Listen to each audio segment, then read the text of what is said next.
Recovery.Gov, and you're showing me an example of... So what you're seeing is a geospatial view of all of the contracts, grants, and loans provided by the American Reinvestment and Recovery Act. So one of the things that we've enabled is the ability to go in and see the community impact of recovery spending.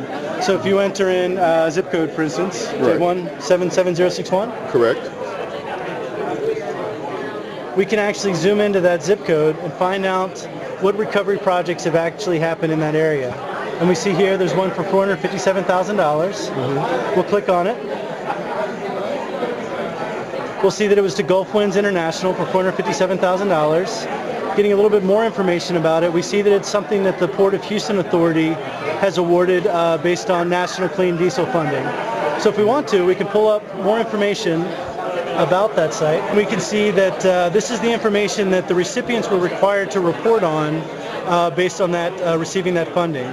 So we can see when the award date was, the total amount of funding, we can see what percentage complete it is, how many jobs were created with that funding, some information about the types of jobs that were created, which contracting office it came out of. We can see that it came out of the Environmental Protection Agency. We can see the amount of money that they've received to date. We can look at information that they've given to their subcontractors.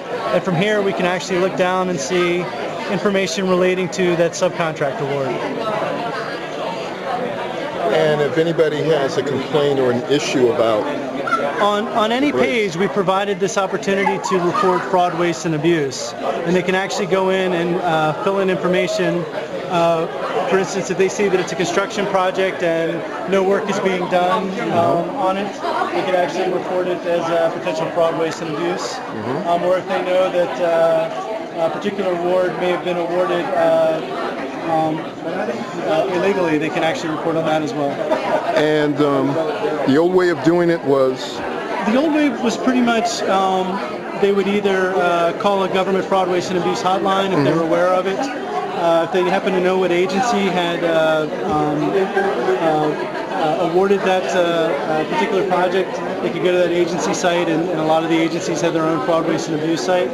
What this does is it centralizes the fraud, waste, and abuse around the recovery spending, and that group chartered within the Recovery and Transparency Board would be responsible for vectoring that to the right Inspector General for that particular agency.